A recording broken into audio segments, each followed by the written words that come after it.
എല്ലാവരും കൊണ്ടുവന്നിട്ട് പള്ളിക്കകത്ത് കൊണ്ടുവച്ച് നമ്മുടെ മയ്യത്ത് നിസ്കാരം കഴിഞ്ഞ് ഇറങ്ങി ഓടുമ്പോ ആത്മാവ് പറയുന്നു, എവിടെ പോവാ? ഇന്നലെ വരെ എനിക്ക് തിരക്കുണ്ടായിരുന്നു, ഇന്നലെ വരെ എനിക്ക് ഓടണ്ടായിരുന്നു, ഇന്നലെ വരെ എൻ്റെ മക്കളോട് സലാം പറഞ്ഞിരുന്നു, ഇന്നലെ വരെ എൻ്റെ ഭാര്യക്ക് ഫോൺ വിളിച്ചു ഞാൻ സംസാരിച്ചിരുന്നു, എൻ്റെ പുന്നാര മക്കളുടെ കവിൾത്തടത്തിൽ മുത്തം കൊടുത്തിരുന്നു. ഇനി എൻ്റെ മക്കളില്ല, എൻ്റെ പ്രിയപ്പെട്ടവരില്ല. അതുകൊണ്ട് നിങ്ങൾ പോകല്ലേ.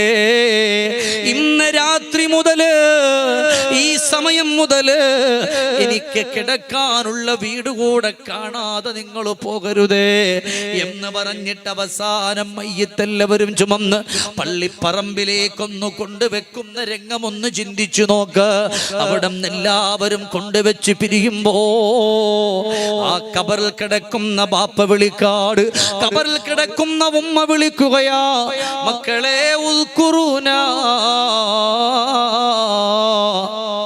മക്കളെ നിങ്ങൾ ഞങ്ങളെ മറക്കരുത്, നിങ്ങൾ ഞങ്ങളെ ഓർക്കാതെ പോകരുത്. കാരണം ബാപ്പ ഈ കബറിന്റെ ഉള്ളിൽ തനിച്ചാണ് മോളെ. ഇന്നലെ വരെ എന്ത് വേണമെന്ന് പറഞ്ഞാലും കൂടെയുണ്ടായിരുന്ന മോളാ. ഇന്നലെ വരെ എന്ത് വേണമെന്ന് പറഞ്ഞാലും കൊടുത്തിരുന്ന മോനാ. ഇന്ന് കബറിന്റെ ഉള്ളിൽ കിടക്കുമ്പോ ഓർക്കാൻ കഴിയുന്നില്ലല്ലോ. അതുകൊണ്ട് മോളെ, പൊന്നുമോനെ, വാപ്പയെ മറക്കല്ലടാ. വാപ്പക്ക് നിങ്ങൾ ഹദിയ ചെയ്യുമോ? ആ കബറിന്റെ അവസ്ഥയെ പറ്റി നമ്മൾ ഓർത്തിട്ടുണ്ടോ? വാപ്പയുടെ കബറിന്റെ അവസ്ഥ ഓർത്തിട്ടുണ്ടോ? ഉദരം ക്രമേണ പുഴുത്തു ചീഞ്ഞൊലിച്ചില്ലേ,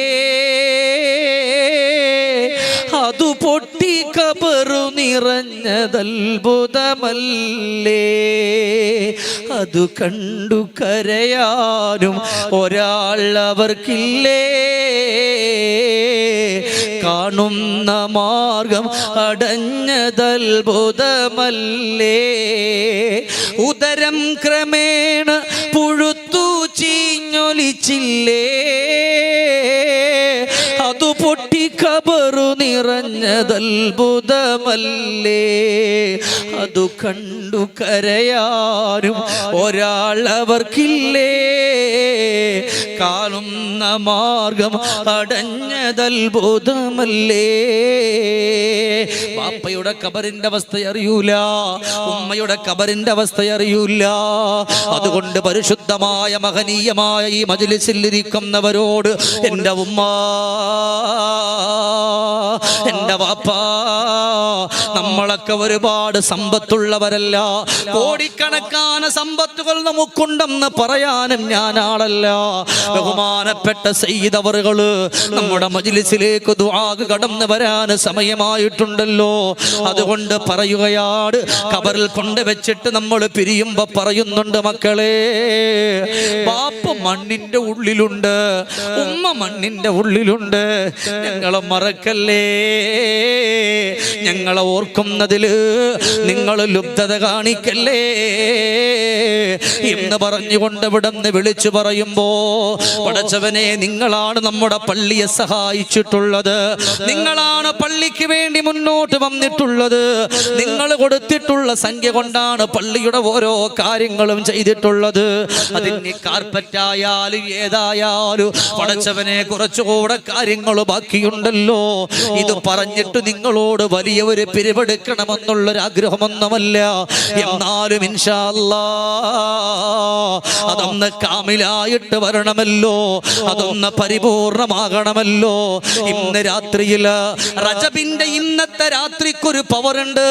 27-ാം രാവിന്റെ തൊട്ട് മുമ്പുള്ള രാത്രിക്ക് അല്ലാഹു പ്രത്യേകം പവർ കൊടുത്തിട്ടുണ്ട്. അല്ലാഹുവിന്റെ മാലാഖമാര് നോക്കുന്നുണ്ട് ഭൂമിയിൽ. മഗ്‌രിബിന്റെ സമയം മുതൽ അവിടുന്ന് ഫജറിന്റെ സമയം വരെ നോക്കുകയാ. ഇന്നത്തെ ദിവസം ഒരു പ്രത്യേക സൗഗന്ധികമാണ്. അതുകൊണ്ട് ഇൻഷാ അല്ലാഹ് 25, 26, 30 കൊല്ലമായി ഖബറിന്റെ ഉള്ളിൽ കിടക്കുന്ന പുന്നാര ഉമ്മയെ ഒന്നോർക്കാൻ പറ്റോ?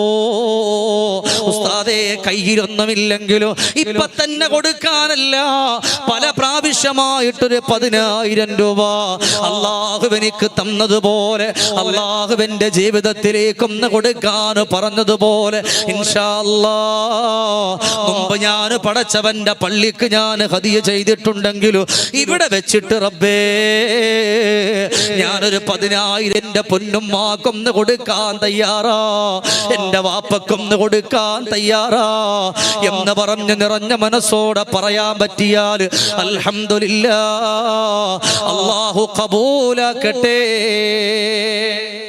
അപ്പൊ അതുകൊണ്ട് ആ ഒരു ഓർമ്മ നമ്മുടെ ഖൽബിന്റെ ഉള്ളിലൂടെ കൊണ്ടുവരണം. പടച്ചവനെ, നാളെ ഞാനില്ല എങ്കിൽ നമ്മളൊക്കെ നന്നായി. ഖബറിൽ കൊണ്ടുവെക്കണ മനുഷ്യനും അതല്ലേ പറയാ, ആരായി ഓർക്കുക?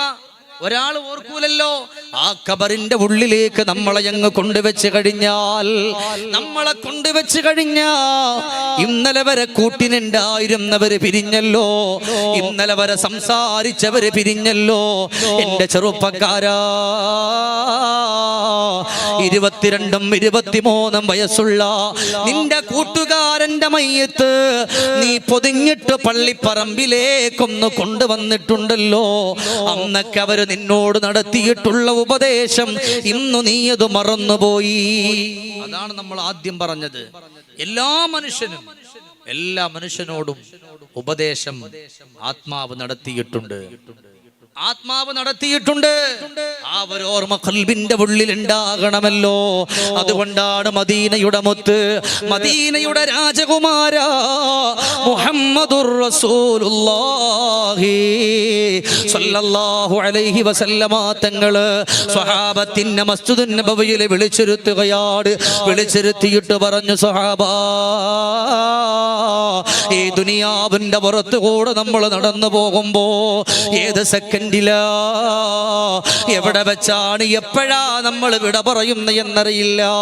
നമ്മൾ ഇന്നിവിടെ ദുനിയാവിന്റെ പുറത്ത് നമ്മുടെ വീട്ടിൽ കിടക്കുന്നുണ്ട്, നാളെ ഖബറിലാണ് കിടക്കുന്ന എന്നറിയൂല. അബ്ദുല്ലാഹ് ഇബ്നു മുത്തി റഹിമഹുല്ലാഹ് കാണാൻ നല്ല ഭംഗിയുള്ള, ആരെ കണ്ടാലും കൊതിച്ചു പോകുന്ന ഒരു വീടുണ്ടാക്കി തരാൻ ഒരു എഞ്ചിനീയറെ വിളിച്ചിട്ട് ഏൽപ്പിക്കുകയാണ്. ആ സമയമാണ് അബ്ദുല്ലാഹ് ഇബ്നു മുത്തി റഹിമഹുല്ലയോട് എഞ്ചിനീയർ ചോദിച്ച്, എങ്ങനത്തെ വീടാണ്?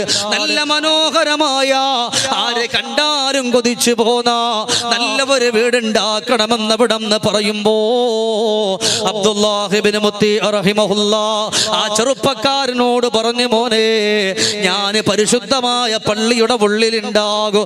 ആ വീടിന്റെ പണി കഴിഞ്ഞ നീ എന്നെ വിളിക്കുവോ? ആ വീടിന്റെ പണി കഴിഞ്ഞാ നീ എന്നെ വിളിക്കുക എന്ന് പറയുന്ന സമയത്ത് പള്ളിയിലേക്കൊന്ന് കടന്നിരിക്കുന്നുണ്ട്. നിറഞ്ഞ മനസ്സോട് കൂടിയിട്ട് കടന്നിരുന്നു. സുബ്ഹാന റബ്ബി, അവിടുന്ന് പള്ളിയിൽ നിന്ന് ഇറങ്ങിയിട്ട് കടന്നു പോകുന്നത് ആ പുതിയ വീട്ടിലേക്കാണ്. ആ വീടിന്റെ സൗകുമാര്യത കാണുമ്പോ, ആ വീടിന്റെ സന്തോഷം കാണുമ്പോ, ആ വീടിന്റെ ആനന്ദം കാണുമ്പോ അബ്ദുല്ലാഹ് ഇബ്നു മുത്തി റഹിമഹുല്ലാഹ് പറയാ, എനിക്ക് ഈ വീട് വേണ്ട, ഇതിന്റെ സന്തോഷം വേണ്ട, ഇതിന്റെ സുഖം എനിക്ക് വേണ്ട. കുന്തു ബിക മസ്റൂറാ, ഖബറാകുന്ന ഒരു വീടില്ലായിരുന്നുവെങ്കിൽ ഈ വീടിന്റെ അകത്തട്ടില് സന്തോഷകരമായിട്ട് ഞാൻ കടന്നുകൂടുമായിരുന്നുവെന്ന് ബഹുമാനപ്പെട്ട അബ്ദുല്ലാഹ് ഇബ്നു മുത്തി റഹിമഹുല്ലാഹ് വിളിച്ചു പറയുമ്പോ, നമ്മളാണെങ്കിലോ നമ്മുടെ വീട് നല്ല വൃത്തിയാക്കിയല്ലോ, നല്ല ഉഷാറാക്കിയല്ലോ, ആരെ കണ്ടാലും കൊതിച്ചു പോകണമെന്ന് പറഞ്ഞ് മത്സര ബുദ്ധിയോട് നമ്മൾ വീട് വെച്ചവരാ. എന്നാ നാളെ എനിക്കും നിനക്കും കിടക്കാനുള്ള വീട്, ആ ഖബറിനെ നമ്മൾ ഒരുക്കി തയ്യാറാക്കിയോ?